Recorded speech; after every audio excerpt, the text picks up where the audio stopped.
하나님 말씀 같이 보겠습니다. 요한복음 76번째입니다. 17장 12절에서 20절. 내게 주신 사람들을 위하여 난 교독합니다. 제가 먼저 합니다. 다 정신이 나갔어 다들. 내가 그들과 함께 있을 때 내게 주신 아버지의 이름으로 그들을 보존하고 지키었나이다. 그 중에 하나도 멸망하지 않고 다만 멸망의 자식뿐이오니 이는 성경을 응하게 함이니이다.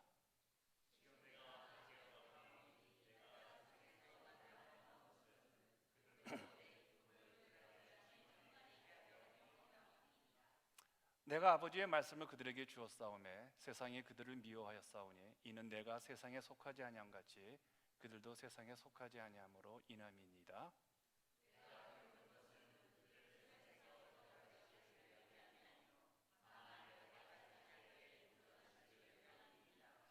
내가 세상에 속하지 않음 같이 그들도 세상에 속하지 아니하였사옵나이다.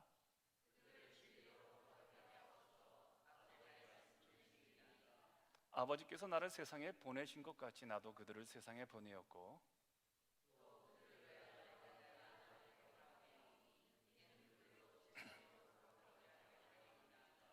내가 비옵는 것은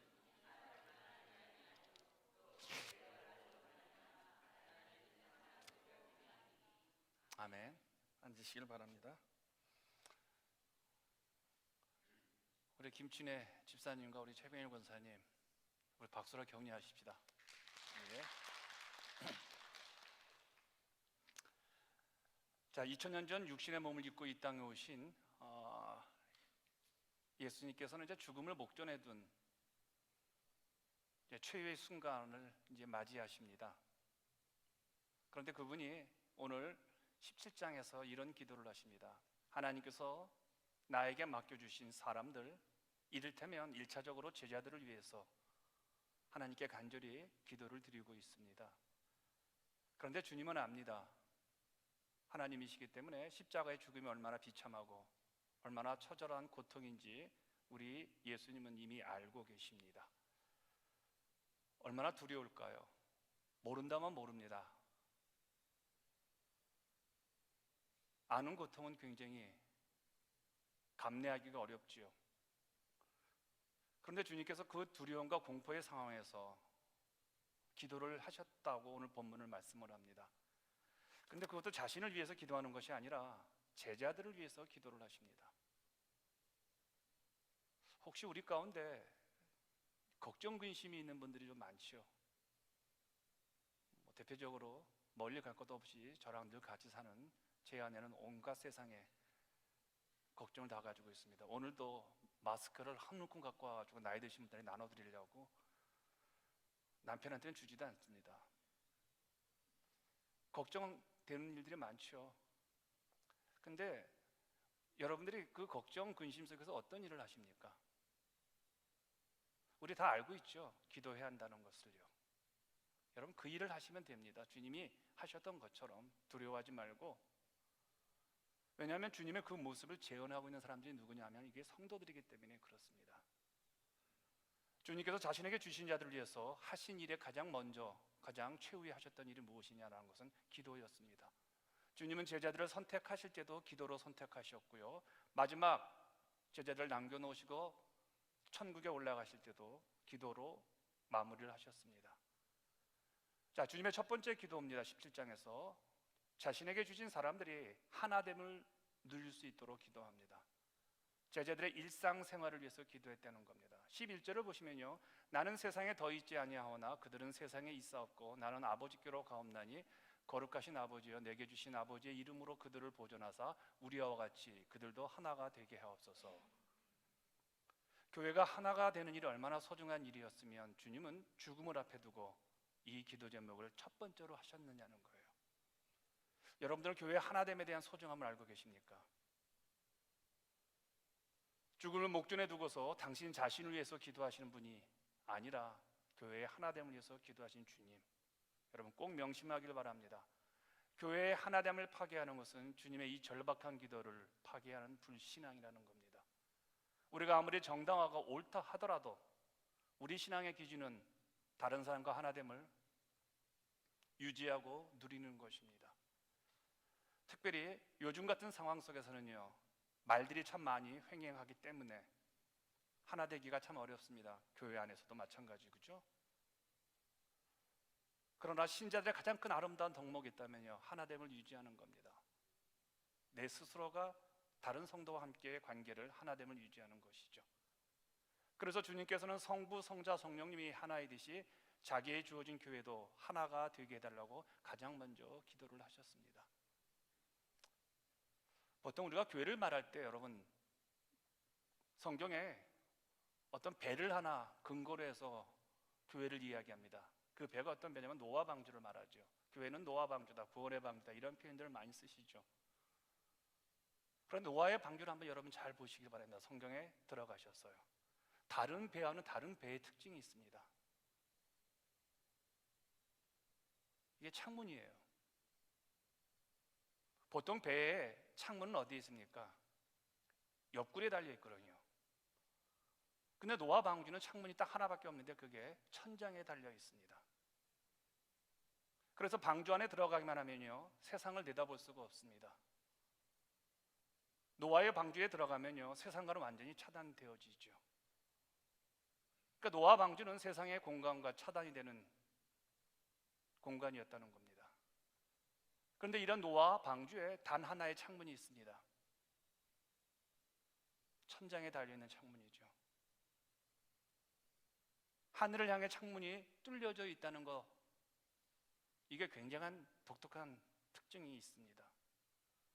그렇다면 방주 안에 들어간 사람들은 세상을 어디를 통해서 볼까요?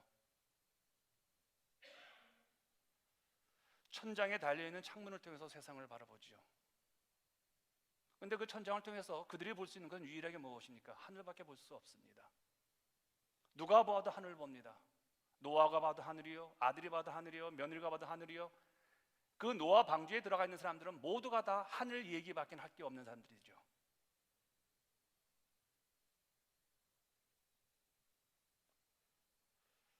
저는 여기서 큰 깨달음을 제가 얻었습니다.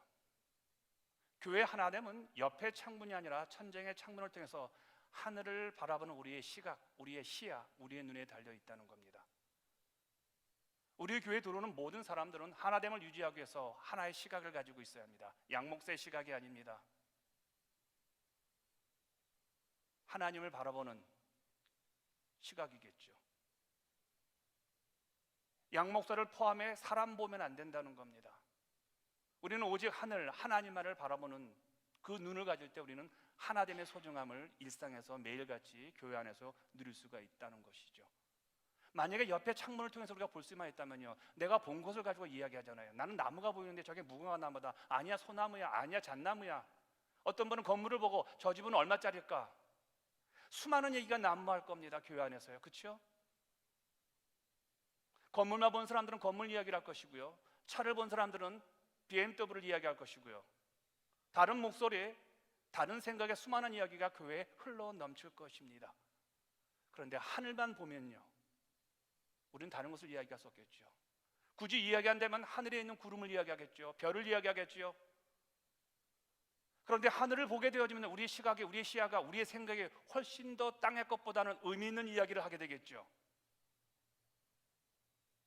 그렇습니다. 하나님의 보좌가 보이죠. 예수 그리스도가 우리의 주 화자가 되겠죠. 물론 어떤 분은 하나님의 보좌가, 어떤 분들에게는 예수의 십자가가, 어떤 분들은 하나님의 영광을 이야기할 것입니다. 참 다양하지만요, 그 안에 하나의 일치된 공통점이 있다면요, 하늘의 이야기들이겠죠. 하늘의 보좌에 그리스도의 영광을 이야기하겠죠. 어떤 분이 저에게 이렇게 묻습니다. 목사님은 목회를 하면서 가장 소망이 무엇입니까? 라고, 목사님 목회 철학을 어디에 강조를 두고 싶습니까? 라고 한다면 제가 몇 번 얘기했던 기억이 나는지 모르겠습니다. 저는 성도들의 눈을 바꾸고 싶습니다. 믿음은 시각이 바뀌는 겁니다. 믿음은 눈 바꾸는 운동입니다. 끊임없이 우리 눈이 바뀌어지는 것이죠. 믿음은 시야를 한 분에게 고정하는 훈련이죠. 이런 경우라면 예수님은 어떻게 하실까? 2020년도 3월 15일 날 예수님이 이곳에 계신다면 예수님은 어떤 모습으로 우리에게 권면하실까? 끊임없이 하나님께 우리의 시각을, 우리의 시야를, 우리의 눈을 두시면서 우리는 묻겠지요. 저는 여러분들을 하늘에 계신 하나님께 고정하여 좀 더 생각과 삶의 지평 그런 넓혀드리는 것을 돕고 싶습니다. 하나됨의 깊이와 높이를 매일의 일상 가운데서 성도들과 저와 함께 이 교회 안에서 누리게 하는 것이 저의 목회 철학의 가장 중요한 모습입니다. 이런 주님의 기도의 하나됨을 오늘 2000년 전에 기도하신 주님처럼 오늘 여러분 삶 가운데 교회 생활에서 누리기를 축원하겠습니다. 주님의 두 번째 기도 내용은 진리였습니다. 14절과 15절을 보시기 바랍니다. 내가 아버지의 말씀을 그들에게 주었사오매 세상이 그들을 미워하였사오니 이는 내가 세상에 속하지 아니함 같이 그들도 세상에 속하지 아니함으로 인함이니이다. 내가 비옵는 것은 그들을 세상에서 데려가시기를 위함이 아니요 다만 악에 빠지지 않게 보존하시기를 위함이니이다. 3년 반 동안 주님께서 제자들을 얼마나 잘 가르쳐 주셨어요. 그리고 제자들이 불편하고 불행하고 걱정스럽고 고통스러우면 늘 주님이 해결해 주셨습니다. 그들은 주님의 등허리 뒤에 숨어서 인생을 즐길 수가 있었습니다. 힘든 일이 있을 때 주님께 맡겨드리고 자기들은 뒤에 숨어버렸습니다. 그런데 그렇게 의지했던 주님께서 이제 6시간 후면 이 땅을 떠나셔야 합니다. 남겨놓은 제자들, 거짓과 불의와 살육과 미움과 정죄가 충만한 이 예루살렘 도시에서 정말 예수의 제자로서 참 진리를 쫓아 참되고 의롭게 살아가려는 이 제자들이 이 세상 속에서 얼마나 어렵고 힘든 삶이 준비되고 있는지, 미움과 핍박이 그들에게 허락될 것을 불을 보듯 뻔히 우리는 알 수가 있죠. 이런 경우라면요, 보통 여러분 같으면 어떤 기도를 해드리겠습니까? 고난에서 승리하는 법, 고난에서 이기는 법, 우리는 그것을 위해서 기도를 해야 합니다. 아니면 나도 천국에 가니까 저 11명 한꺼번에 싹 같이 헷가닥 돌아가셔가지고 함께 하늘 올라갑시다 라고 하나님 나라로 불러주셔야 합니다. 그런데 주님의 기도는 이런 강구가 아니라 오히려 이 세상에 살아있는 동안 세상을 밝히는 진리의 등불이 될 수 있게끔 그들이 악에 빠지지 않도록 보존해 주시기를 간절히 기도드렸습니다. 제자들에게 어떤 상황이 오든 어떤 삶의 환경과 여건이 오든 그것들에 구애반 없이 참된 신자로서, 참된 제자로서, 참된 신앙인으로서 살아갈 수 있도록 하나님께서 저들을 진리 가운데 지켜달라고 간구하고 계십니다. 그런데 하나님께서는 제자들이 악에 빠지지 않도록 어떻게 제자들을 보존해 주셨을까요? 17절을 보시면요, 그들을 진리로 거룩하게 하옵소서. 아버지의 말씀은 진리이나 진리이신 하나님의 말씀으로 거룩하게 하심으로 제자들을 악에 빠지지 않도록 보존해 달라고 기도하고 있습니다. 여러분, 하나님께서 우리에게 말씀을 주신 것은요, 말씀으로 우리를 거룩하게 보존해 주시기 위함입니다. 시편 119편 105편은 이렇게 말하고 있습니다. 주의 말씀은 내 발의 등이요 내 길의 빛이니이다. 근데 여기 말씀을 잘 보세요. 등이 어디에 달려 있습니까? 발에 달려 있습니다. 그러면 내 발에 등이 달렸기 때문에 내가 걷는 것만큼만 밝음이, 내가 걷는 건 한 걸음 두 걸음 걷는 것만큼만 불빛이 내 앞 인도를 하겠지요. 내 길의 빛이라고 말을 합니다. 다른 사람의 길의 빛이라고 하지 않고 내 길의 빛이라고 말을 합니다. 이게 무슨 의미냐는 거예요. 내 아들이 내 남편이 어디를, 그게 얘기가 아니라 내가 내 발로 어디로 가야 할지, 어디로 가지 말아야 할지를 이 말씀의 빛이, 등불이 우리를 인도하신다는 겁니다. 그런데 왜 빛이라고 하셨을까요? 여러분과 제가 살고 있는 이 세상은 어둠의 미혹의 세상입니다. 다 어둡다고 말을 하죠. 어둡기 때문에 빛이 있어야 살아가지요. 세상이 온통 흑암이어서 하나님 말씀을 의지하지 않고서는 우리 인생은 향방 없이 헤맬 수가 없다는 사실 우리는 믿음으로 인정합니다. 그런데 내 발에 말씀의 등이 있다면요, 한치 앞도 내다보는 우리 인생 가운데서 하나님의 말씀이 내 발에 등이 된다면요, 다른 사람의 길에 빛이 아니라 내 인생의 길에 하나님의 은혜로 빗줄기를 비추주어서 내가 가야 할 인생의 길을 담대하게 감사하게 걸을 수만 있다면요, 이 말씀 우리에게 굉장한 의미가 있죠. 하나님 말씀은요. 그래서 예수님은 진리이신 말씀을 머리에 새기라고 하지 않냐고 우리의 심령에 새기라고 말씀합니다. 심령의 조각으로 새기라고 말씀합니다. 그런데 우리가 심령에 말씀을, 진리를 새기기 위해서는요, 적지 않은 시간과 노력이 필요합니다. 제가 여러분들에게 성경을 손수 써보라고 권면을 했죠. 한 몇 분을 하시는 것 같아요. 많은 분들은 좋은 건데라고 하면서 귀담아 듣지 않습니다.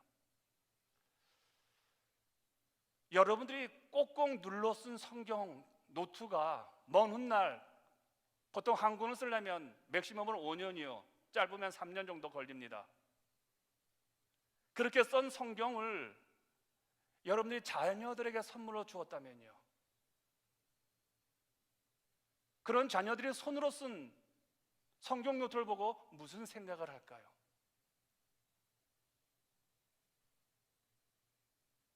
이것을 쓰기 위해서 우리 부모님이 얼마나 많은 날과 얼마나 많은 시간과 밤을 새워서 이 성경 노트를 기록해 주셨을까? 그렇다면 그 노트 위에 쓰여진 하나님의 말씀은 그냥 글이 아니요, 나를 위한 우리 부모님의 사랑이요, 우리 부모님의 믿음의 전수요, 우리 부모님이 나를 얼마나 하나님의 은혜 안에서 보호하고 싶어하는 그 간절함이 그 글자 하나하나에 달려있지 않을까요? 많은 분들이 자녀들에게 유산으로 물려줄 것이 없다고 말을 합니다. 우리는 항상 돈만 이야기합니다. 여러분, 돈으로 절대 자녀들에게 물려주면 안 됩니다. 돈으로 망합니다. 돈은 하나님을 위해 쓰는 겁니다. 아멘이요? 전혀 아멘을 안 하시네. 자녀들에게는요, 믿음을 물려주는 겁니다. 하나님 말씀을 친히 내가 쓴 것을 한번 물려주시기를 바랍니다. 저는 하나님께서 우리에게 말씀을 주신 이 성경 말씀을 우리에게 주신 것이 바로 이것이라고 생각이 듭니다. 도대체 우리를 얼마나 사랑하셨으면 창조주 하나님께서 한낱 피조물에 불과한 우리에게 성경을 주시기로 결심을 하셨느냐는 거예요. 아니, 하나님 돈을 좀 주시지, 아니 하나님 저희 건강을 주시든지, 하나님 아니면 저희 자녀들에게 시온의 대로를 열어주시든지. 그런데 하나님은 세상으로부터 우리를 보호하시기 위해서, 우리 인생을 복되게 하시기 위해서, 우리를 진리로 인도하시기 위해서 성경 말씀을 주셨다고 합니다. 제가 여기서 좀 깊은 은혜를 받았습니다. 이 성경을 하나님 우리에게 주시기 위해서 여러분 몇 년의 세월을 보낸 줄 아십니까? 1600년의 세월을 보냈습니다. 지금으로부터 BC 1500년경에 모세가 처음으로 성경을 기록했습니다. 창세기를요. 그러니까 3500년 전이었겠죠. 그리고 AD 100년에 사도 요한에 의해서 요한계시록이 마지막으로 성경이 쓰여졌습니다. 그러면 이 성경을 쓰기 위해서 주님은, 우리 하나님은 1600년을 사용하셨다는 겁니다. 1600년 동안 이 성경을 기록하시면서 우리 하나님은 이렇게 생각하신 겁니다. 내가 어떤 글을 쓸 때 우리 아이들이, 우리 자녀들이 행복할 수 있을까? 내가 어떤 내용을 기록을 남겨놓아야 2020년의 3월 15일에 설교를 듣는 우리 교회 내 사랑하는 자녀들이 위로를 받을까? 내가 어떤 담대한 내용을 기록해야 변질 바이러스로 해서 마음이 흔들리는 저들에게 위로가 되는 성경을 내가 남겨놓을 수 있을까? 무려 1600년 동안 주님은요, 그런 마음으로 성경을 쓰셨다는 겁니다. 우리가 무엇을 하면 행복할 수 있을까? 우리가 무엇을 하면 인생에 한 번밖에 우리 인생에 복된 인생의 길을 걸어갈 수 있을까? 주님은 그 생각에 1600년을 고민하시면서 이 기록, 문장 하나하나를 쓰셨다는 겁니다. 얼마나 많은 생각을 하셨을까요? 저도 오늘 설교를 준비하면서요, 일주일 내내 고민하고 묵상을 했습니다. 그런데 우리 하나님은요, 얼마나 많은 생각을 하셔서 이 성경을 기록하셨겠을까요? 이런 의미에서 성경의 한 글자 한 글자는 우리를 향하신 하나님의 뼈저린 사랑의 고백이요, 성경 자체는 우리에 대한 하나님의 사랑의 결정체요, 최고의 선물이 되는 것입니다. 그런데 우리가 그런 하나님의 사랑의 책을 단 한 줄도 읽지 않냐고, 선반에 놓여 있다고, 주일날 하루 툭툭 털고 오신다면, 그것도 또한 요즘은 전화기 하나 갖고 들어오신다면요. 저는 조금 보수적인 어떤 성경에 대한, 믿음에 대한 보수적인 시각을 갖고 있어서 그런지 몰라도요, 교회 오실 때 성경책을 갖고 온 성도가 너무 이뻐요. 교회 오실 때 성경 가슴에 들게 굉장한 액세서리잖아요. 보기 좋잖아요. 여러분, 성경을 꼭 갖고 다니십시오. 교회 오실 때 빈손으로 오지 마시고, 전화기에 다 있지만 이 기록을 하나님이 쓰신 그 하나님의 마음을 이해하시면서 이 성경을 보신다면요, 우리에게 이 성경은 얼마나 큰 보물이고 의미가 있을까요? 이 성경책의 문장 하나하나, 단어 하나하나가 얼마나 우리에게 힘이 될 수 있을까요? 저는 함께 사역하는 사역자들이나 섬김이들에게 사역을 맡겨놓으면 거의 개입하지 않으려고 합니다. 아마 여러분들 다 아실 거예요. 우리 목사님 맡겨놓으시면 그냥 보고만 계신다고요. 왜냐하면 개인적인 능력을 최고로 발휘하도록, 그리고 또 원하는 것이라면 저는 되도록 노하지 않습니다. 이해하십니다. 그런데 제가 잔소리할 때가 좀 있습니다. 사역자들이나 섬김이들에게요. 좀 기도 좀 하십시오. 좀 관계 좀 하십시오. 교회가 조금 힘들면 헌금 좀 하십시오. 좀 봉사 좀 더 깊이 있게 하십시오. 이런 것들은, 작은 잔소리는 제가 끊임없이 합니다.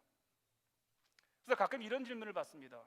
우리 목사님 저희에게 사역과 관련해서는 굉장히 큰 자유를 주시는데, 교회 안에서 성도들과의 관계라든지 기도 생활이라든지 또 술 문제라든지 돈 문제라든지 여행 문제, 뭐 이런 여러 가지 TV 문제, 이런 것들은 왜 이렇게 단호하게 안 된다고 말씀을 하십니까? 그건 작은 것들이기에 우리 스스로 알아서 하는데요. 그래서 제가 이렇게 물었습니다. 그래서 불편하세요? 편하세요? 편하죠, 목사님과 사역하는 것은요. 그런데 우리에게 커다란 자유를 주신 거라면 그런 작은 자유도 그렇게 꼼꼼하게 점검하지 않아도 저희들이 알아서 합니다라는 얘기를 해요. 제가 이런 생각을 해서 여러분들에게 큰 자유는 주지만 작은 자유는 제가 좀 더 챙기는 그런 스타일의 목사가 되었습니다. 제가 여러분들에게 큰 자유를 허락하는 것은요, 우리들에게 좀 더 큰 세계관을 갖고 자유와 봉사의 지평을 넓히기 위해서 큰 자유를 줍니다. 그런데 제가 여러분에게 꼼꼼하게 단호하게 말하는 작은 자유란 모두 원칙과 관련된 것들입니다. 원칙에 충실치 않으면요, 큰 자유는 무서운 방종에 빠지게 됩니다. 만약에 목사님께 허락받는 것이 큰 건 아니더라도 무언가 짜잘한 것들, 성도들 안에 무언가 이번 주에 선거대 쓸까요 안 쓸까요, 이런 것들을 저에게 물으면서 이렇게 하는 거랑 본인이 알아서 다 하겠습니다라는 거하고는 차원이 다른 거잖아요. 바로 이 얘기입니다. 작은 자유가 습관이 되지 않는 사람에서는요, 큰 자유는요 의미가 없어져 버린다는 겁니다. 큰 자유가 진정한 내 자유가 되기 위해서는요, 작은 자유가 언제나 제한을 받아야 한다고 저는 생각합니다. 제가 교우들과 절대로 술 먹지 마십시오. 부부끼리 술 먹어도 나가서는 제발 성도들과 술 먹지 마십시오. 교우들과 주일날에는 여행 가지 마십시오. 리더라면 주일 오후에 가시든지 돈 비싸게 내서 월요일날 가십시오. 교우들과 돈거래하지 마십시오. 주시든지요. 이런 것들은 하나님의 말씀을 우리의 심령 속에 새기도록 우리의 작은 자유를 제한하는 겁니다. 우리를 악에 빠지지 않도록 거룩하게 보존하기 위해서 이 작은 디테일에 우리는 강력한 자가 되어야 하기 때문에, 그래야 큰 자유를 우리가 누릴 수 있기 때문에 우리의 인생의 방종과 파멸로 끝나지 않도록 아주 사소한 것을 제한하는 것이죠. 여러분, 작은 것에 승리해야 큰 자유인으로서 넉넉하게 살아갈 수 있기 때문이죠. 이것을 안다면요, 하나님의 말씀을 내 심령에 새기도록 우리는 모든 의무를 다해야 할 것입니다. 평생 훈련해야 한다는 겁니다.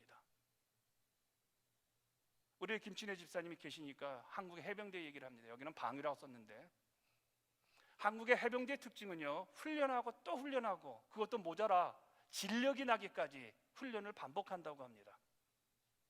이것은 지휘관이 무능하거나 가르치는 요령이 없어서가 아니라고 합니다. 어떤 상황 속에서도 자연스럽게 적을 제압할 수 있도록 몸이 반응할 수 있도록 그 혹독한 훈련을 한다고 합니다. 그래서 해병대원들은요, 항상 어디에 가든지 전투 태세를 갖추어서 늘 전쟁이 일어나면 제일 먼저 사지에 투입이 된다고 합니다. 여러분, 거짓을 떨쳐버리고 참된 신앙의 길을 가기 위해서는요, 연속적인 훈련이 필요합니다.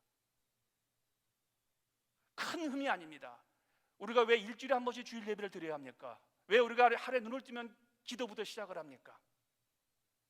참된 신자의 길을 걷기 위해서는요, 그렇게 내 스스로를 혹독하게 훈련하고 나에게 요구된 자유를 정말 만끽하기 위해서는요, 내 삶에 빈틈이 없는 작은 것들을 계속 훈련해야 되기 때문에 그렇죠.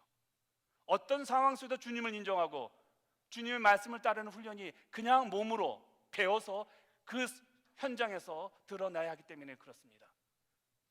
그때 비로소 우리는 나를 보존하고 내가 속한 교회를 거룩하게 보존하게 되어진다는 겁니다.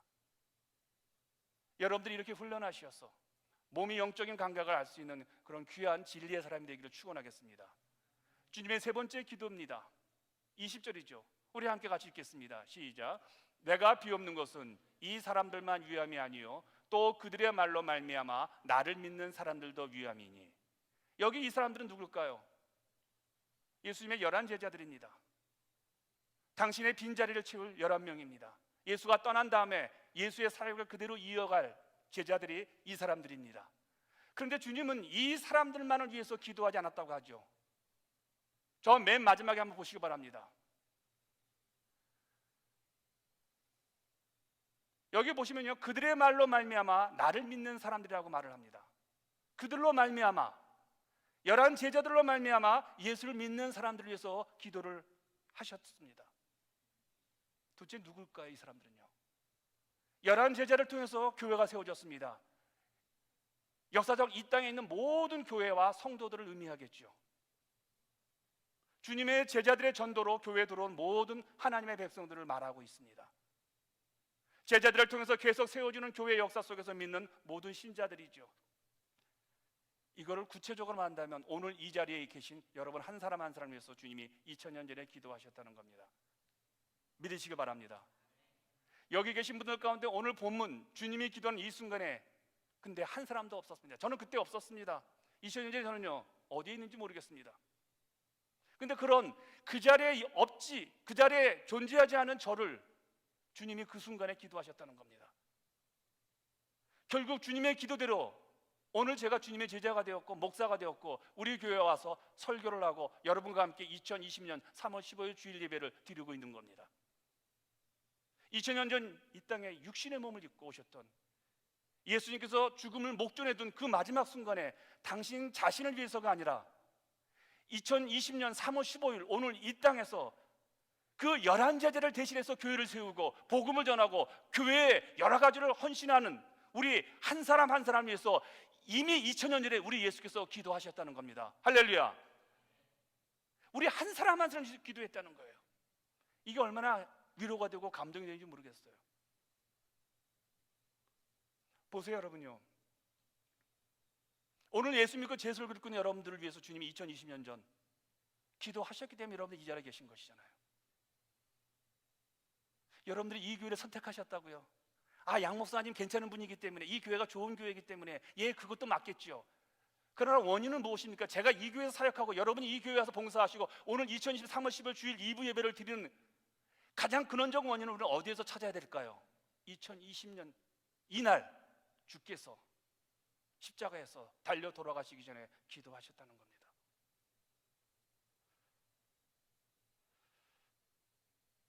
이 순간 제 설교 듣고 누군가는 예수를 믿겠죠. 또 누군가는 예수를 잘 믿어야 되겠다라고 각오를 하시는 분이 있겠죠. 근데 그게 제 설교일까요? 제 설득력일까요? 우리 예수님이 기도하셨기 때문입니다. 여러분 흔들리지 말길 바랍니다. 오늘 우리의 바른 신앙의 정도를 걷도록 지금 누가 우리를 위해서 기도하십니까? 예수 그리스도시라는 거예요. 올해 우리 교회가 48년 48살을 먹습니다. 그리고 새롭게 개척한 지 이제 7년 됐나요? 7살을 먹죠. 여러분 이 교회를 거쳐간 사람들이 얼마나 많았겠습니까? 때 어디 갔어요? 돌아가신 분도 있고 다른 교회 다니신 분도 있겠죠. 그 사실을 안다면 여기 계신 여러분들 어느 순간에 이 자리에 안 계실 겁니다. 언젠가는 양승환 목사를 반드시 대신할 목사가 이 자리에 서서 설교를 할 겁니다. 언젠가는 미안합니다, 김승철 전사님. 김 전도사님 대신할 지휘자가 내 뒤에서 지휘를 할 겁니다. 그때 나도 내 뒤가 아니겠지.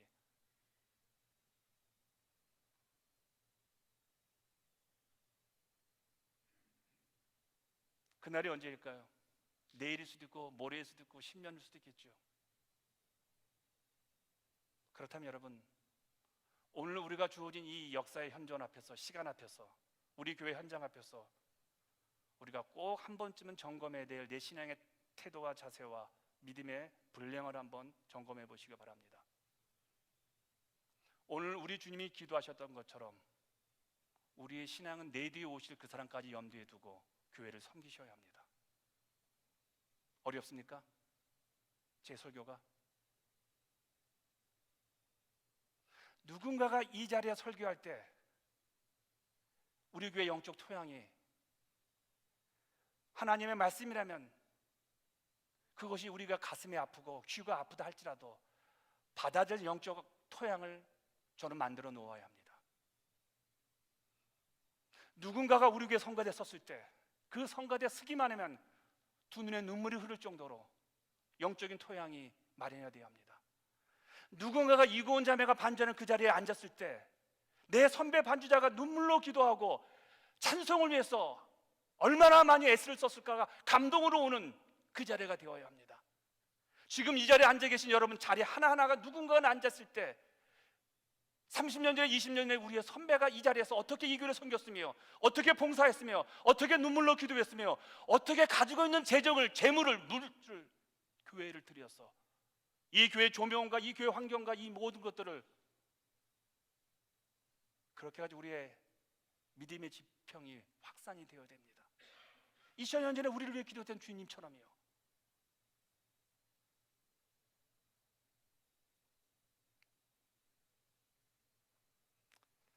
오늘 설교 제목이 무엇인지 아세요? 내게 주신 사람 위하여 난이란. 저는 12절 말씀이 큰 은혜가 되어서 이 말씀을 설교의 제목으로 삼았습니다. 내가 그들과 함께 있을 때 내게 주신 아버지 이름으로 그들을 보존하고 지키었나이다. 그 중에 하나도 멸망하지 않고 다만 멸망의 자식뿐이오니 이는 성경을 응하게 함이니라. 예수님은요, 하나님께서 자신에게 맡기신 사람들 중에 오직 멸망의 자식 한 사람을 제외하고는 아무도 멸망치 않았다고 합니다. 제가 이 말씀을 읽으면서요, 제가 심호흡을 했습니다. 아, 나는 그 안에 들어가 있구나. 한 사람이니까 한 사람만 빼고는 다 들어가 있잖아요. 그 한 사람이 누굴까요? 가룟 유다예요. 그 한 사람은 주님부터 보호를 받지 못했어요. 제가 안심이 됐어요. 내가 가룟 유다가 아니니까. 나는 하나님의 보호를 받고 있잖아요. 그럼 가룟 유다는 왜 멸망의 자식이 되었고 하나님의 보호를 받지 못했을까요? 하나님이 예수님께 주신 자가 아니기 때문에 그렇습니다. 여러분, 이 시대 가룟 유다는 누굴까요? 저는 하나됨을 파괴하는 사람이라고 생각합니다. 하나님의 말씀보다 내 경험과 내 감정과 내 판단만이 옳다고 절대시하는 그 사람일 겁니다. 혹시 여러분이 신앙생활하면서 내 감정만이 전부이고 내 생각만이 전부로 하나님 말씀보다 이런 모든 것이 내 판단의 근원이 되신다면 여러분 좀 더 냉정하게 가룟 유다가 아닐까 하고 자신을 한번 대입해 보시기 바랍니다. 가룟 유다가 있는 곳은 하나됨이 없이 분열과 정죄만 넘칩니다. 말씀으로 진리로 삼지 않고 자기 성격대로 고집으로 사는 사람들 또한 가룟 유다겠죠. 진리가 기준이 아닌 분이 가룟 유다라는 겁니다. 그렇다면 하나됨을 유지하고 진리에 거래하고 자신이 진리에 최선을 다하고 그리고 내가 있는 그 자리에서 내가 서 있는 그 자리에서 10년 후에 20년 후에 아니 5년 후에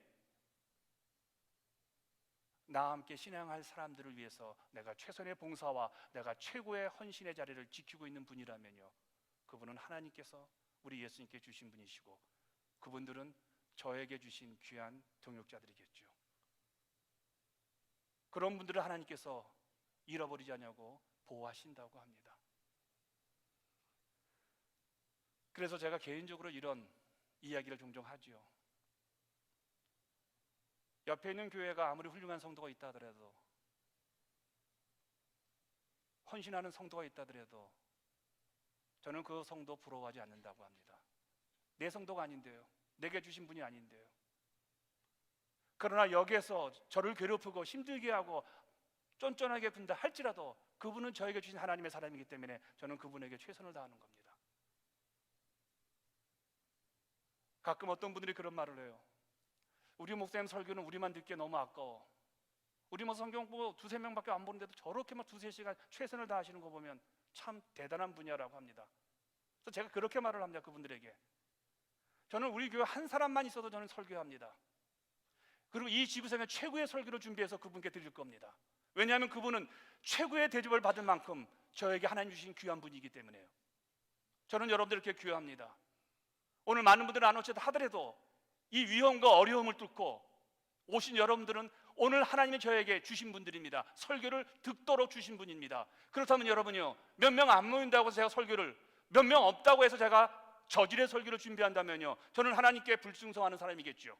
나에게 주신 분들인데 2020년 3월 15일 이 예배 가운데 나에게 주신 십자가상에서 2000년 전에 기도해서 나에게 붙여주신 분인데 제가 어떻게 설교를 소홀히 할 수 있으며 이 예배를 대충 저희가 건너뛸 수 있겠습니까? 숫자가 얼마나 모이든 저에게 맡겨주신 분들에게 저는 앞으로도 최고의 설교와 최고의 성경 공부와 제가 할 수 있는 희생과 헌신을 다할 것입니다. 왜냐하면요, 8절에 이렇게 말합니다. 같이 읽겠습니다. 시작.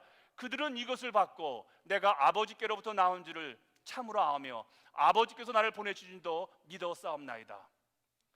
이게 침 튀겨서 크게 소리 안 지르는 것 같은데 내가 침 튀기니까 보통 1m밖에 안 되니까 윤경자면 걱정하지 마.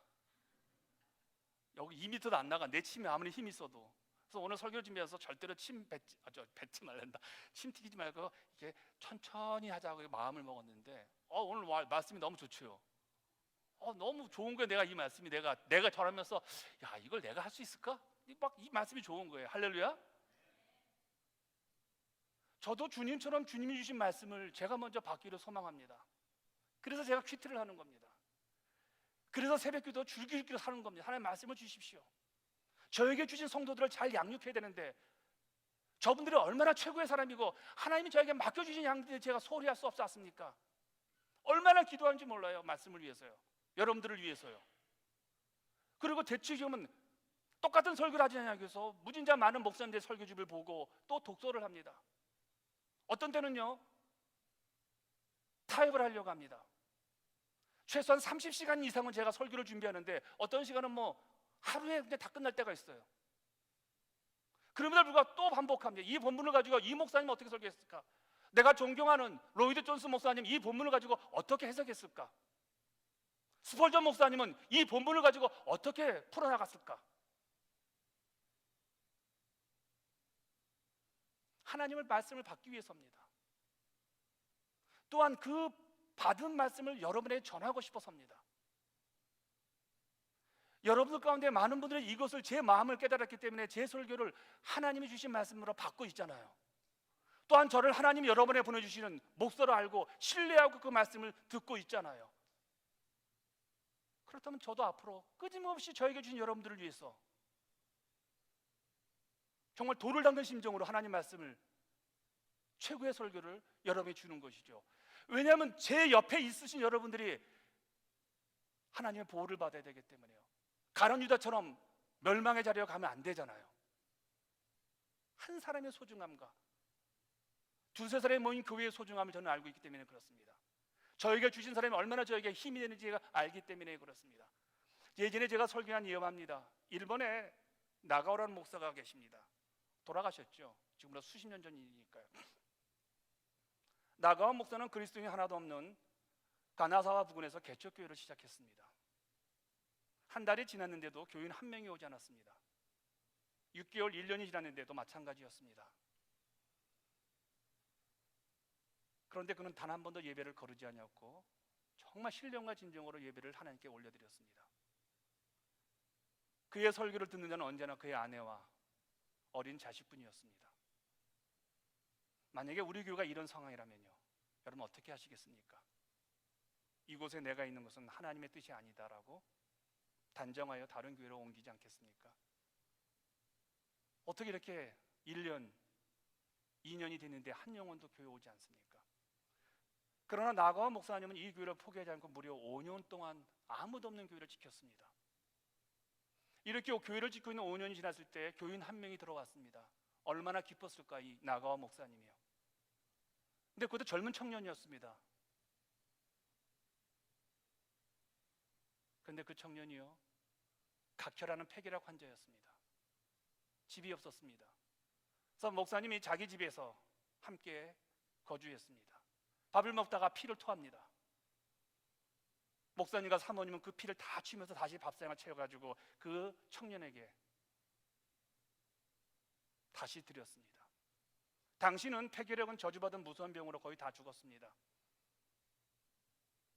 그런데 나가와 목사님은 이 사람이 5년 만에 하나님이 나에게 주신 첫 교우라 생각해가지고요, 정말 극진하게 이 성도, 이 젊은 청년을 섬겼습니다. 이 청년이 병이 나았습니다. 이 청년이 누군지 아세요?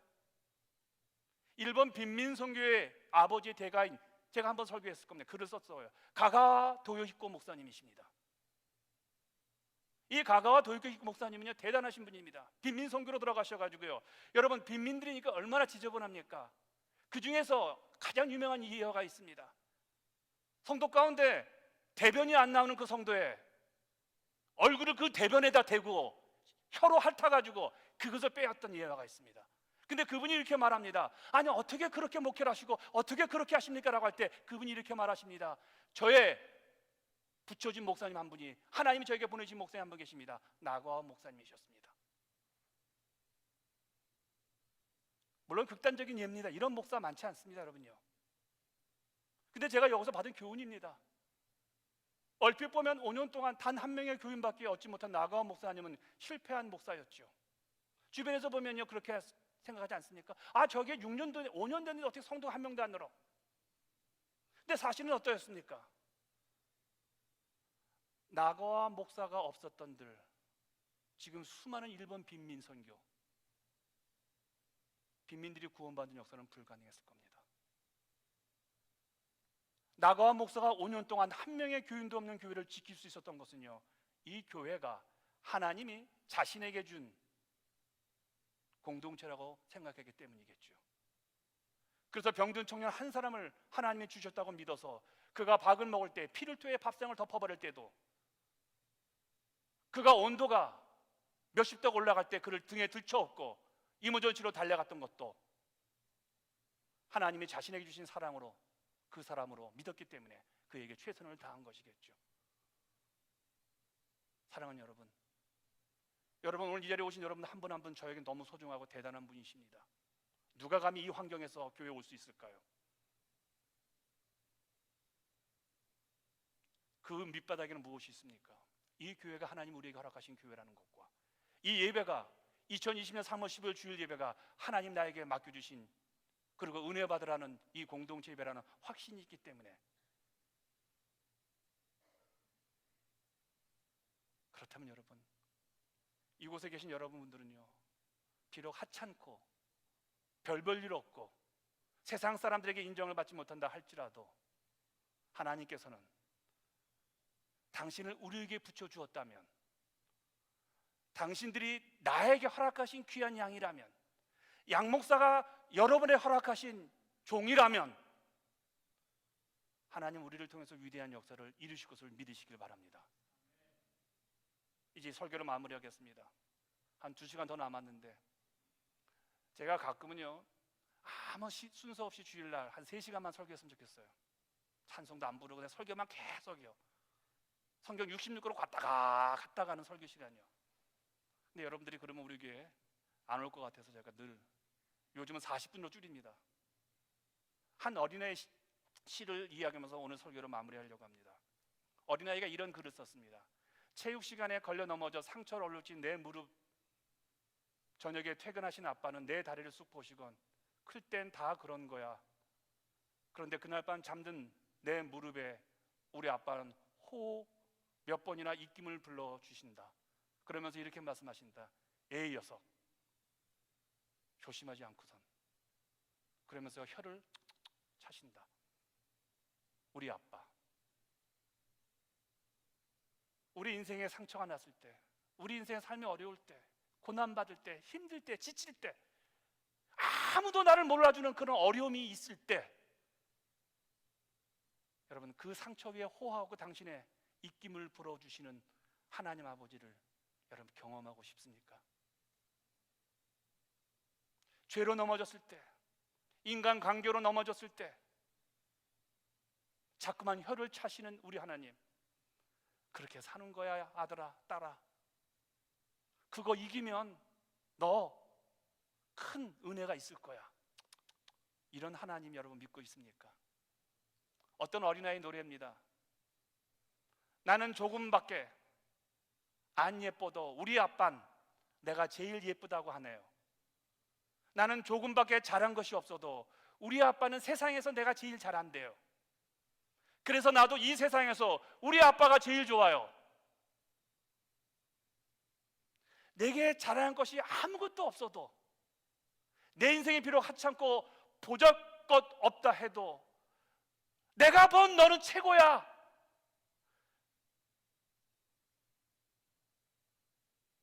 언제나 격려해 주신 하나님 아버지, 그 하나님이 여러분의 하나님이십니다.